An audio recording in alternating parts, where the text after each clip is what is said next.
AP గవర్నమెంట్లోని ఈ ticket rate issue మీద కన్సర్న్ పెద్దలందరికీ నాకు కొన్ని క్వశ్చన్స్ ఉన్నాయండి. Please if you don't mind I would like you to answer. ఇంకా అందరి క్లారిటీ కోసం అడుగుతున్నాను, అంతేగాని నేను ఉద్దేశంతో కాదు. క్వశ్చన్ నెంబర్ 1, ఒక మ్యానుఫ్యాక్చరర్కి కన్జ్యూమర్కి మధ్యలో ఉన్న ప్రైవేట్ ట్రాన్సాక్షన్లో అసలు గవర్నమెంట్కి ఏం పని? Okay, I understand economics to that extent. ఒక పరిస్థితి క్రియేట్ అయినప్పుడు మీరు ఈక్విలిబ్రియం కన్నా పెద్ద ప్రైస్ చిన్న ప్రైస్ కన్జ్యూమర్ని మ్యానుఫ్యాక్చరింగ్ ప్రొటెక్ట్ చేయడానికి ఒకసారి గవర్నమెంట్ వస్తుంది. అదొక కొన్ని సిచ్యువేషన్స్లో ఒక అంత అన్యూజువల్ సిచ్యువేషను ఎక్కువ ఉత్పత్తి అయిపోయో లేకపోతే మరీ తక్కువ అయ్యో ఇలాంటి అనుభవం చేస్తారు. అలాంటి పరిస్థితి ఇండస్ట్రీ ఎలా వచ్చిందని ఎక్కడ వచ్చిందండి? ఇది ఒకసారి చెప్తారా దయచేసి? క్వశ్చన్ నెంబర్ 2, ఎప్పుడైతే ఒక ప్రొడ్యూస్ చేసే అతను, అది సినిమా అవ్వచ్చు, ఒక క్రాప్ అవ్వచ్చు, లేకపోతే ఏదైనా ప్రోడక్ట్ అవ్వచ్చు,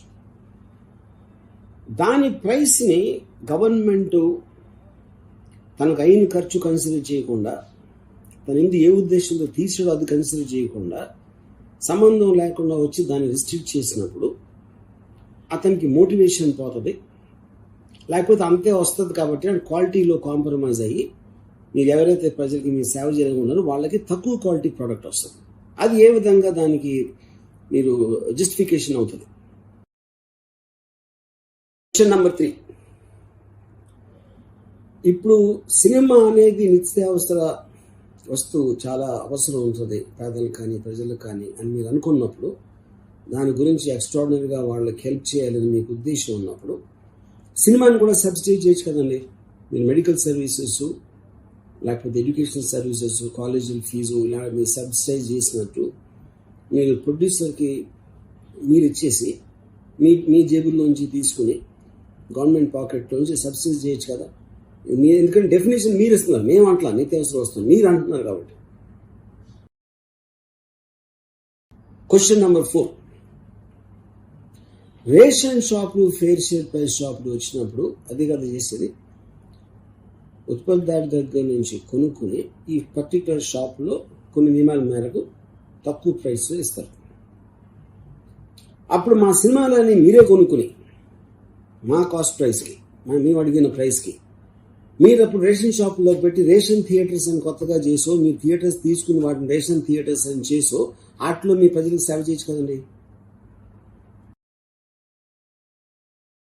క్వశ్చన్ నెంబర్ 5, ఈ ప్రొడ్యూసర్స్ ఏవైతే కోరుకుంటున్నారో, ఇండస్ట్రీలో ఏం కోరుకుంటున్నారో ఆ టికెట్ ప్రైస్కి మీరు కొనేసి, లేకపోతే దాంట్లో కొన్ని టికెట్లు మీరు కొనుక్కొని అదే మీరు ఇంకా తక్కువ ధరకి మీ ప్రజలకు ఇచ్చారనుకోండి, అప్పుడు మాకు మా డబ్బులు వస్తాయి, మీకు మీ ఓట్లు వస్తాయి. ఇది ఎలా ఉంది? క్వశ్చన్ నెంబర్ 6, ఇప్పుడు మీలో కొందరు సినిమా వ్యయం గురించి మాట్లాడుతున్నారండి. వ్యయం అనేది ఎప్పుడూ కూడా అందరి రెమ్యూనరేషన్లు, వెండర్స్ ఇలాంటి రకరకాల ఎలిమెంట్స్ ఉంటాయి సినిమా మేకింగ్లో. బట్ అన్నిటికి కలిపినప్పుడే దాని వ్యయం ఉంటుంది. వ్యయం రెమ్యూనరేషన్ డిఫరెంట్ కదా. ఇది ఒక పాయింట్. రెండో పాయింట్ ఏంటంటే, ఇప్పుడు బన్నీయో పవన్ కళ్యాణ్ మహేష్ని చూసి వస్తారు సినిమా తయారయ్యేది మేజర్ రెవెన్యూస్ వచ్చేది పెద్ద సినిమా, హీరోల సినిమా. వాటిల్లో వాళ్ళని చూసి వస్తారు కనుక ప్రొడ్యూసరు వాళ్ళకు అంతకుముందు ఉన్న ట్రాక్ రికార్డ్ చూసి వాళ్ళ సినిమా ఎంత ఆడింది, ఎంత రెవెన్యూ వచ్చింది అనే ఒక క్యాలిక్యులేషన్లో వాళ్ళకి అన్ని కోట్లు ఇస్తాడు, కానీ మతిమాలి కాదు. అది బిజినెస్ క్యాలిక్యులేషన్, అందుకని లేదు అక్కడ. అప్పుడు 50 కోట్లు ఇవ్వాలా, 60 ఇవ్వాలా, 20 ఇవ్వాలా, 10 ఇవ్వాలా, 10 చాలు కదా అని అనటానికి అసలు వేరే వాళ్ళకి ఎలా హక్కు ఉంటుందండి? అది ఇచ్చేవాడికి తీసుకునేవాడికి ఎందుకు ఇస్తున్నారు అని అర్థం తెలిసిన వాళ్ళకి మధ్య ఉంటుంది మొత్తం. అప్పుడు ఆ కాంటెక్స్లో సినిమా ఇంతలో తీసి వాళ్ళకి ఎక్కువ 80% ఇస్తున్నారు అనేది ఒక ఇష్యూగా తీసుకుంటాం అనేది చాలా హాస్యాస్పదమైన విషయం. ఇది మీకు ఇన్ఫర్మేషన్ తెలియక మీకు అర్థం కావట్లేదా? మాకు అర్థమయ్యేటట్టు చెప్పండి. క్వశ్చన్ నెంబర్ 7, ప్రమో చాలా బాగుంటుంది, సినిమా వాళ్ళకి బాగుండదు. అలాంటప్పుడు కన్జ్యూమర్ ప్రొటెక్షన్ లాగా అలాంటి ఆస్పెక్ట్లో చాలా షాపుల్లో వాటిలో మీరు కొన్నది నచ్చకపోతే తిరిగి ఇచ్చేయండి, మీ డబ్బులు మీకు ఇచ్చేస్తాం అని స్కీమ్స్ ఉంటాయి. కరెక్టే. డిఫరెన్స్ ఏంటంటే అక్కడ ఆ ప్రోడక్ట్ మళ్ళీ వెళ్ళిపోతుంది, ఆ ప్రాపర్టీ యాసెట్ అనేది మళ్ళీ అతని దగ్గరికి వెళ్ళిపోతుంది కొన్నోడి దగ్గర నుంచి. సో మీకు మార్కెటింగ్ ఆస్పెక్ట్ కోసం మా ప్రోడక్ట్ మీద నమ్మకం ఉంది, మీకు ఒకవేళ తీసుకుని ట్రయల్ బేసిస్ మీద చేసి నచ్చకపోతే ఇచ్చేది అనేది స్కీమ్. సినిమా అనేది పెరిషబుల్ గుడ్, దాని వాల్యూ లిమిటేషన్ దానికి. ఆ లిమిటేషన్ ఉన్నప్పుడు ఇదే దాంట్లో కూరగాయలు ఉంటాయి, ఎందుకంటే మీరు ఎక్కువసేపు నిల్వ ఉంచలేదు అట్లా. అప్పుడు మీరు దాంట్లో పుచ్చిపోయిన వంకాయ ఉంది, నేను ఇంటికి వెళ్ళి చూసుకున్నాను, కొన్ని వంకాయ లేకపోతే టమాటో లేకపోతే ఇంకోటి మళ్ళీ వెనక్కి ఇస్తే పుచ్చిపోయిందా అంటే కూరగాయలు ఓకే నేను తీసుకుంటాను అని తీసుకుంటాడు. అక్కడ కూడా వాడికి వచ్చేసింది, దాని తర్వాత పడేస్తాడా వాడి రెప్యుటేషన్ కోసం ఇంకేమన్నా చేస్తే అది వాడిష్టం. కానీ ఇదే సెట్లో మీరు టమాటో తీసుకొచ్చి దాన్ని సగం తిని కొరికి చూసిన తర్వాత నాకు బాగాలేదు అని చెప్తే, బాగాలేదు కాబట్టి ఎర్రగా బుర్రగా ఉంది మన సినిమా ట్రైలర్ లాగా, కానీ తింటే బాగాలేదు, సినిమా బాగాలేనట్టు, నా డబ్బులు నాకు ఇచ్చేయాలి అని అంటే అది ఎలా ఉంటుందంటే, నీ ప్రోడక్ట్ ఏదైనా సరే, నేను 5 స్టార్ హోటల్కి వెళ్ళి బాగా తినేసి అసలు బాగాలేదయ్యా ఫుడ్ నేను బిల్లు కట్టినంటే కరెక్టా, అదే గవర్నమెంట్ పవర్కి వచ్చిన ఇది చేస్తాం అని చెప్పారు, నాకు ఇమ్మీడియట్గా నాకు చెప్పిన ఏమి నాకు కనపట్లా అని చెప్పి మీరు ఇమ్మీడియట్గా దిగిపోవాలి అంటే దిగిపోతారా? సో ఇక్కడ ద పాయింట్ ఈస్, సినిమా తయారైపోయింది, వాళ్ళు ట్రైలర్ చూశారు, ఏది చూసారో వచ్చారు, కొన్న తర్వాత ఆల్రెడీ వాళ్ళకి నష్టం వచ్చి వాళ్ళు పెట్టిన ఖర్చు అయిపోయింది. అక్కడ ఫిక్స్డ్ అసెట్గా మళ్ళీ అదే తీసుకుని మళ్ళీ మీరు అమ్మలేరు. అక్కడ బ్లేజర్కి చేయొచ్చు, షర్ట్కి చేయొచ్చు, ఇంకో రెఫ్రిజిరేటర్ ఏదైనా చేయొచ్చు, సినిమాకి అది చేయలేదు. ఇది మీకు అర్థం కావట్లేదా నేను అడుగుతున్నాను. క్వశ్చన్ నెంబర్ 8, నా ఒక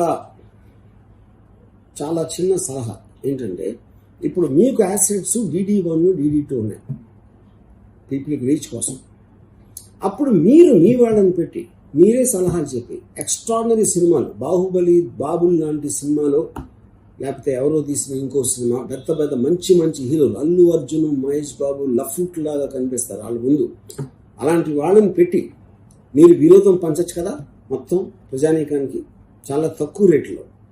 బెటర్ మహేష్ బాబు, పవన్ కళ్యాణ్ కన్నా బెటర్ హీరోలు, బాహుబలి కన్నా క్వాలిటీ ప్రోడక్ట్స్ చాలా తక్కువ ప్రైస్తో కొని ఇంకా తక్కువ ప్రైస్కి మీరు టికెట్లు అమ్మేసి లేకపోతే DDలో ద్వారా ఫ్రీగా ఇచ్చేసి వాళ్ళని సుఖపరిస్తే మీరు ఇంకా ఒక 20 సంవత్సరాలు ఉంటారు కదా పవర్లో.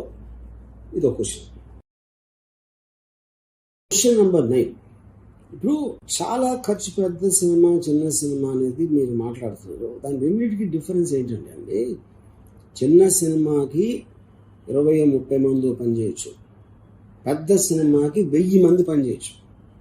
సో ఏదైతే డబ్బులు ఖర్చు పెడుతున్నారో అవన్నీ ఆ 1000 మంది దగ్గరికి వెళ్తున్నాయి వాళ్ళ దాన్ని బట్టి. ఇప్పుడు దాంట్లో వీడికి ఎంత ఇవ్వాలి వాళ్ళకి అంత ఇవ్వాలా అంటే, మీరు ఇప్పుడు గవర్నమెంట్లో వాళ్ళు ఎక్కువ శాలరీ ఇస్తారు, కూలీకి తక్కువ ఇస్తారు, డ్రైవర్కి ఏదో ఇస్తారు, ఇంకెవరికి ఇంకోటి ఏదో ఇస్తారు. అలాంటి వ్యత్యాసాలు జనరల్ ఆస్పెక్ట్లో ఇన్ని బిజినెస్లో జరిగినట్టే ఉంటాయి. కాకపోతే నంబర్ చాలా ఎక్కువ ఉంటుంది పెద్ద సినిమాలో, number of people involve from various craft. చిన్న సినిమాలో అంతమంది ఉండరు. ఆ వ్యయానికి ఉన్న డిఫరెన్స్ దాని మనం వస్తుంది. యాక్టర్ గురించి ఇందాక చెప్పాను, ఇది నాకు why are not understanding, I'm not understanding. Question number 10. ఒకవేళ ఈ వ్యాలిడిటీ ఉంది, ఒక ప్రైసింగ్ అనేది మనం ఫిక్స్ చేయాలి, ఒక ప్రొడ్యూసర్ అనేవాడు, హీరో అనేవాడు ఎక్స్ప్లాయిట్ చేస్తున్నాడు ఎక్కువ ప్రైస్ పెట్టి, అందుకని మనం డిసైడ్ చేద్దాం అనేది ఒక సెకండ్ వ్యాలిడ్ అనుకుంటే, అది సినిమా ఒక్కటికి ఎందుకు కావాలండి? ఫుడ్కి ఎందుకు అవ్వకూడదు?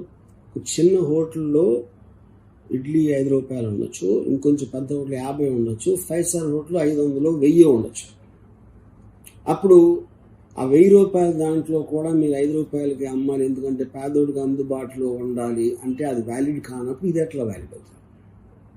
అది మీరు కొనుక్కునే బట్టలు అవ్వచ్చు, ఏదైనా అవ్వచ్చు, ప్రోడక్ట్లో ఏమి దొరికినా సరే దాని ప్రైసింగ్ అనేది మ్యానుఫ్యాక్చరర్ స్పెషాలిటీ బట్టి ఉంటుంది. వాడు ఏం పెడుతున్నాడు, ఆ స్పెషాలిటీ అనేది కన్జ్యూమర్ గుర్తించాలి. కన్జ్యూమర్ గుర్తిస్తేనే ఆ ప్రైస్కి వాల్యూ ఉంటుంది. సో అప్పుడు మధ్యలో who's the government to tell what price అనేది?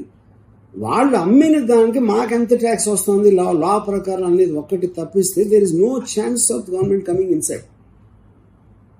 సో ఇది ఒకటి నాకు ఎక్స్ప్లెనేషన్ కావాలి. నా లాస్ట్ అండ్ ఫైనల్ క్వశ్చన్ ఏంటంటే, ఎవరైతే ఈ విషయం మీద డిసిషన్ తీసుకుంటున్నారు, అది ఒకరు అవ్వచ్చు, ఇద్దరు అవ్వచ్చు, మేబీ గ్రూప్ ఆఫ్ పీపుల్ అవ్వచ్చు, వాళ్ళకి అసలు ఈ విషయం తెలుసా?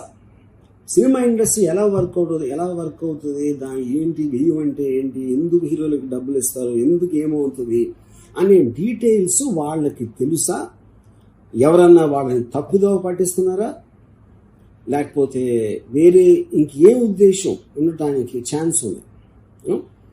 ఎందుకంటే మనసు విప్పి నేను అభిప్రాయాలు చెప్పాను, అలాగే నా ఇండస్ట్రీలో వేరే వాళ్ళు కూడా వాళ్ళ అభిప్రాయాలు చెప్పచ్చు. దానికి పాయింట్ బై పాయింట్ క్లియర్ కట్గా మీ దగ్గర ఆన్సర్ ఉంటే ఇస్తే మాకు క్లారిటీ ఉంటుంది, మీకు ఉంటుంది. ఇది నా final request. Thank you very much.